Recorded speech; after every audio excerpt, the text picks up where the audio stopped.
the MED9, which is the 9 countries of the Mediterranean. We are gathering together, which is the second meeting. The first one, it was in Valletta in Malta. The second one is in Larnaca, Cyprus. And indeed, the content of this meeting today is renewable energy systems which they can be deployed offshore. The Mediterranean region provides a good opportunity because of the Mediterranean to lay out wind offshore systems, photovoltaics, but also wave systems that they generate green power. The second point of focus, it was how you transport this renewable energy from the places that it is being produced to the places where it is being consumed. And this needs interconnection.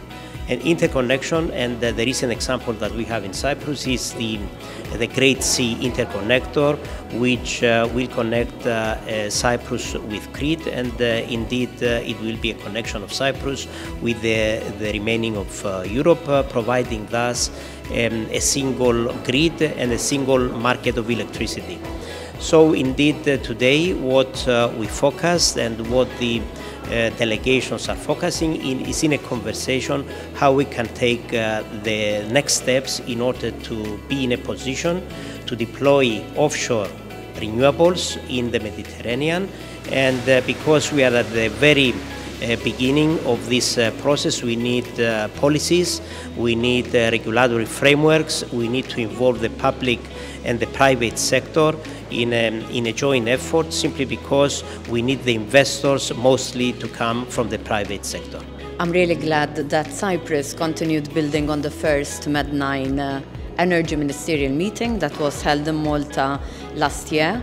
As a minister for Malta, I know how many similarities we have with Cyprus, considering that we're both islands, and when it comes to the energy sector, we both believe in the need to establish the Mediterranean as a green hub. There is a lot of potential in the Mediterranean region, not only for the energy sector. I believe that the energy sector can be the trigger to help ensure stability in the Mediterranean region, peace, prosperity, and also create jobs and help the economy. And I believe with like-minded countries in the Mediterranean, both as part of the European Union but also as part of North Africa, we can really work hard to ensure that the Mediterranean is at the forefront of innovation, but also at the forefront of green technology and green energy. We believe that it's a very good opportunity just to discuss together on how to enhance the deployment of renewable energy in the European Union, but also on the other side of the Mediterranean. So for that we need an enabling environment, we need transparency, we need a regulatory framework, and we need also to develop clean technologies for storage, for other technologies that are needed for this endeavor. And obviously what we need is also to work on the infrastructure. Infrastructure means interconnections between the countries of the European Union and the Mediterranean countries. We have 3 specific examples that are considered projects of mutual interest. We have ELMED, we have the Great Sea Interconnector and GREGI, and we have to work together internally in the European Union, but also we need to work to attract investment from the private sector, and we need also to work very closely with a European financial institution like the EIB and also the EBRD, because obviously we need the volume of investment that is needed to ensure the energy transition, in particular the deployment of renewables, is very high. We had a very interesting discussion at today's energy ministerial meeting MED9. Allow me to single out some topics. The Republic of Croatia, together with Cyprus, Malta, France, Greece, Italy, Portugal, Slovenia and Spain, belongs to the Mediterranean region of the EU, and we all share the same challenges. When we talk about the challenges, we should mention tourism, which represents one of the most important economy sectors of all Mediterranean countries, but on the other hand, this result is a seasonal consumption of energy and weather that burdens natural resources and infrastructure. Energy transition is a key solution ensuring energy security and universal access to sustainable and affordable energy in the EU and our partner countries worldwide while reducing the greenhouse gas emission. A very important thing for Mediterranean and Croatia especially is that we have now Commissioner designate Ms. Dubravka Šuica for Mediterranean, and Croatia has increased its efforts to invest also in renewable energy sources such as solar, geothermal, wind and hydroelectric power. I represent the Minister of Energy and Environment who would not come to Cyprus, so I'm not a politician, but we follow as Italy with great interest the MED9 presidency of Cyprus in various fields, including energy. As you know, we are also engaged in the oil sector in Cyprus as country with ENI. But we are also very active in the renewable energy, and we follow the green transition with great commitment and interested in sharing best practices with EU member countries and namely with Mediterranean countries, because we believe that the Mediterranean countries have a great potential in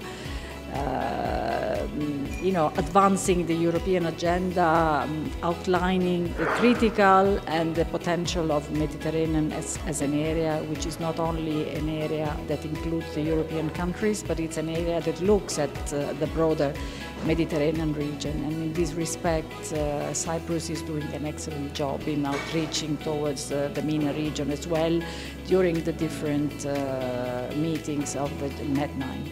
So I'm glad to be here. The discussion is open. It will continue during now and lunch. And it's good to have here the European Commission because the financial aspects of EU contribution are very relevant for any green transition in every European country.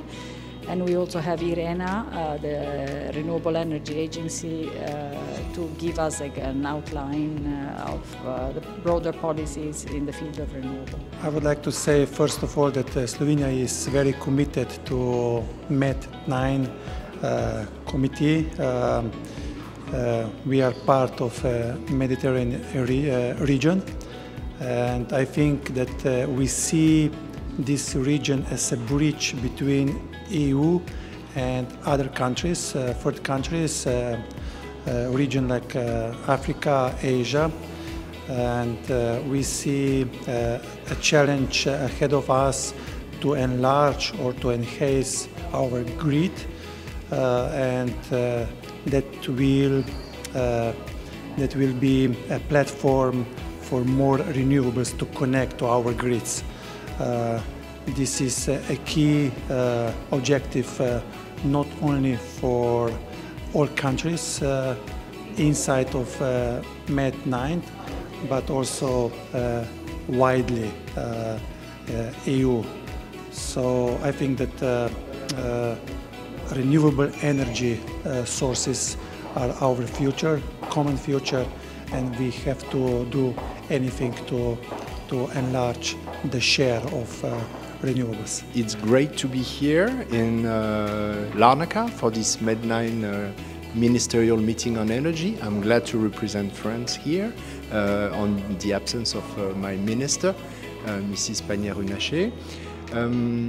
I think this conference is about the development of renewable energy within the Mediterranean region and how the European countries can improve their interconnectivity among themselves, but also because there is a great potential for the development of renewable energy on the south side of the Mediterranean. And we are discussing the various obstacles and hurdles that we have identified and that we need to overcome in order for this project of a green Mediterranean energy hub to take place.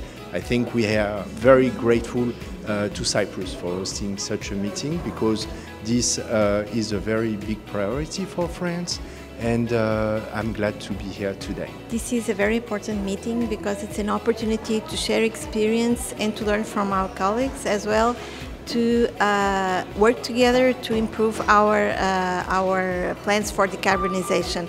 So it is of utmost importance that we progress on our targets, and for this we need to improve our interconnections, we need to streamline our permitting process, we need to put new technologies of renewables in place to be able to get to the targets that we aim and we aspire as a European Union countries. Spain is very happy to participate in this MED9 conference, where we have established that the Mediterranean region is one of the most vulnerable to climate change and therefore should be one of the most proactive against climate change. The Mediterranean has a huge potential for renewable energy, and this is good for competitiveness, for social well-being and for our decarbonization efforts. And work like today, we are very pleased to thank the Cypriot presidency for convening us today. We have been able to share good practices with regards to international interconnection of renewable energy projects, permitting, and also just making the energy transition work for industry, for citizens, and for Europe as a whole.